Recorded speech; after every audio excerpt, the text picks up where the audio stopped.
Hi guys, இன்றைக்கி simply cook with மீல நம்ம என்ன ரெசிபி பார்க்க போகிறோம் அப்படின்னா, மகாநதியில் காவேரிக்காக விஜய் செஞ்சு கொடுத்த எக் புர்ஜியை என்னோட ஹஸ்பண்ட் எனக்காக செஞ்சு கொடுத்துருக்காரு.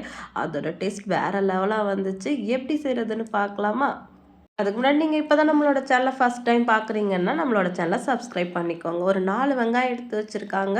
அது கூடவே ஒரு 5-6 பல்லு பூண்டு, ஒரு துண்டு இஞ்சி எல்லாமே எடுத்து வச்சுருக்காங்க. 2 தக்காளி, வெங்காயத்தெல்லாம் நீட்டாக கட் பண்ணிக்கிட்டாங்க. அதுக்கப்புறமா ஒரு பச்சை மிளகாயை பொடியாக கட் பண்ணிக்கிட்டாங்க. தக்காளி, இஞ்சி, பூண்டு எல்லாத்தையுமே சாப்பரில் போட்டு நல்லா சாப் பண்ணிக்கிட்டாங்க. இப்போ தேவையான அளவுக்கு எண்ணெய் சேர்த்து கடுகு, பச்சை மிளகா தாளிச்சப்புறம் வெங்காயம் சேர்த்து நல்லா வதக்கிக்கலாம். கொஞ்சம் நல்லா வெங்காயம் வதங்கின அப்புறமா நம்ம சாப் பண்ணி வச்சுருக்கிற தக்காளி பேஸ்ட் அதில் ஆட் பண்ணிக்கலாம். அடுத்ததாக அதுக்கு தேவையான ஸ்பைசஸ்லாம் ஆட் பண்ணிக்கலாம். இப்போ 1/2 ஸ்பூன் மஞ்சத்தூள், அது கூடவே தேவையான அளவுக்கு உப்பு, அது கூடவே 1 ஸ்பூன் அளவுக்கு தனி மிளகாய் தூள் சேர்த்துக்கலாம். அது கூடவே ஒரு 2 ஸ்பூன் அளவுக்கு சிக்கன் மசாலாவும் ஆட் பண்ணிக்கலாம்.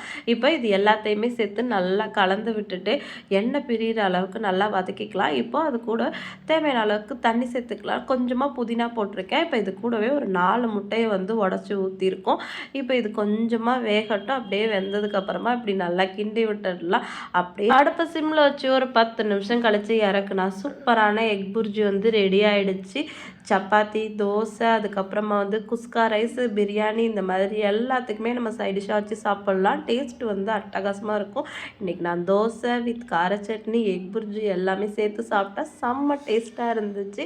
நீங்களும் உங்களோட ஒய்ஃபுக்கு இந்த மாதிரி செஞ்சு கொடுத்து அசத்துங்க.